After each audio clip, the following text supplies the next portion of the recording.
For hundreds of years, the Hutus were the only ethnic group to live in Rwanda, and about 600 years ago, the Tutsis invaded, although they are often mistaken as a minority and indigenous population. The Hutus signed contract with the Tutsi, which pledged the Hutu and his descendants services to the Tutsi in exchange for a loan of cattle and arable land. Before colonialism, the people of Rwanda lived in peace despite the Tutsi monarchy. The terms Hutu and Tutsi were social and political categories rather than ethnic categories, since both groups had intermarried and mingled since the Tutsis' first arrival to Rwanda.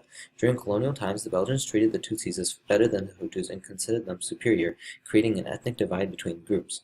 Of course, the Tutsis welcomed this idea and the Hutus resented it.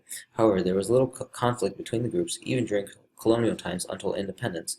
After independence, the monarchy was dissolved and there was a power vacuum, and in an attempt to gain control, Rwanda and Burundi were two new countries that emerged during this time, and ethnic fighting flared off in the following decades. The ethnic fighting exploded in 1994 in the Rwandan Civil War, which is also known as the Rwandan Genocide.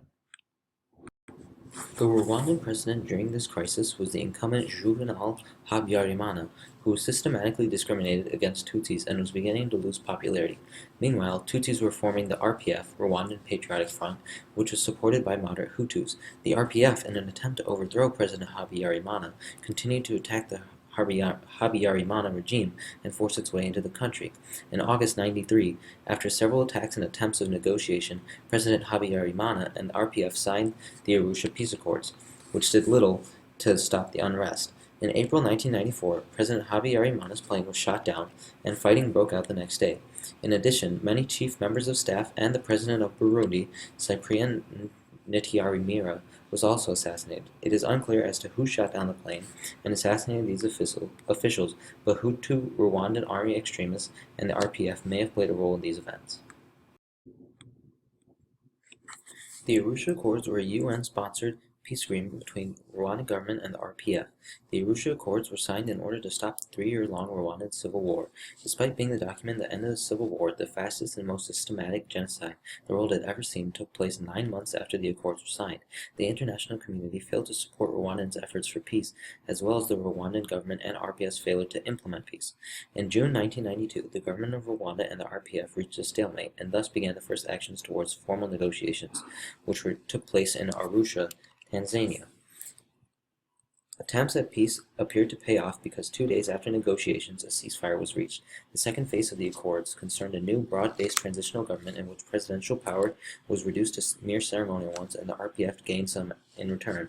In order for the peace process to continue, the signature of all groups were involved, but President Habyarimana was reluctant because he did not like that the RPF had a prominent role in government at the expense of his own power. As a result, he attempted to derail peace attempts several times, and since the results of negotiations did not produce resolution in his favor, he declared that the government delegation and negotiation processes as illegitimate. During the next few negotiations at Arusha, a trend was noticeable. The government of Rwanda was making severe compromises with the RPF. For example, in this instance, the RPF insisted that the CDR, the most extreme right-wing faction of the government of Rwanda, was prevented from involvement in negotiations and further government, and they always got their way. One reason the accords failed was because the CDR was excluded from peace negotiations, and the RPF vetoed provisions which would have given the CDR a new role in the Rwandan government. The RPF argued that the CDR was not an independent political party, and it believed in ethnic superiority, which was contradictory to the notion of peace. In the end, the CDR and other Hutu extremists felt unrepresented and their interests unaddressed in the peace conferences.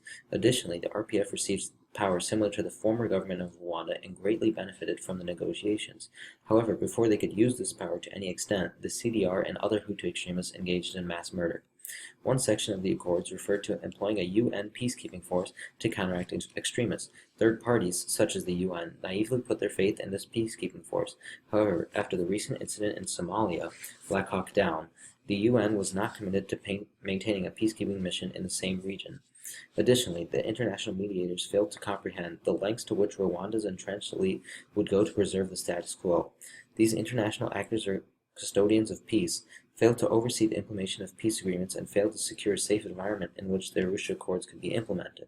The unstable regional environment most likely had a debilitating effect on the execution of the Accords, since there was little international monitoring. President Habyarimana and the CDR had little to no incentive to honor this peace agreement. After President Habyarimana's plane exploded, Hutu extremists began killing with three goals in mind: eliminate the opposition, eradicate the country of all Tutsi, and to continue fighting the RPF. In the span of 3 months, about 800,000 men, women, and children had been murdered. The majority of these victims were Tutsi, and perhaps destroying as many as three-quarters of the Tutsi population. The extremist Hutu regime in 1994 believed that by wiping out the Tutsi they could hang on to power. Therefore, the Interahamwe, meaning those who stand together, a force of 30,000, was mobilized, encouraged by the Presidential Guard and radio propaganda. However, what makes this genocide atrocious is the amount of people that participated.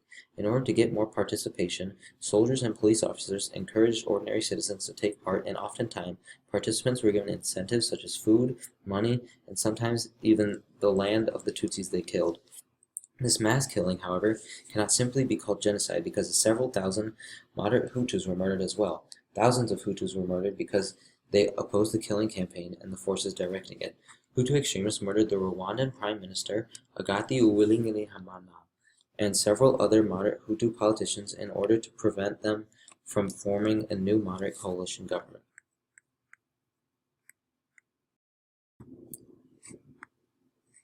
As a result of the Rwandan genocide, thousands of children are now orphaned. Since mostly men were killed, today adult males make up only 20% of the population, so there are thousands of families that have only the support of a single mother. Almost everyone involved, witnesses, perpetrators, and victims, face a tremendous amount of psychological damage as well. One opportunity that was missed was the international failure to implement an arms embargo on Rwanda despite the pleas of various organizations such as the Human Rights Watch. Therefore, this allowed both the RPF and the government of Rwanda to obtain arms freely, the rebels from Uganda, Belgium, and Eastern Europe, and the government from France, Egypt, and South Africa. Another missed opportunity took form of the lack of international reaction to killing of 100,000 people in Burundi in 1993. The lack of international response emboldened Hutu extremists. Only an extreme response to these killings, such as convening a war crimes trial or deploying an international military in an attempt to restore peace, would have been an effective deterrent. Another way the genocide could have been stopped was by cutting off hateful propaganda, such as through radio. Although the UN did not have technical capabilities to jam radio signals, the US had such capabilities, but was concerned that the radio censorship would conflict with the traditional American commitment to free speech. The Rwandan conflict in 1994 was clearly a preventable disaster, but everything seemed to have went wrong.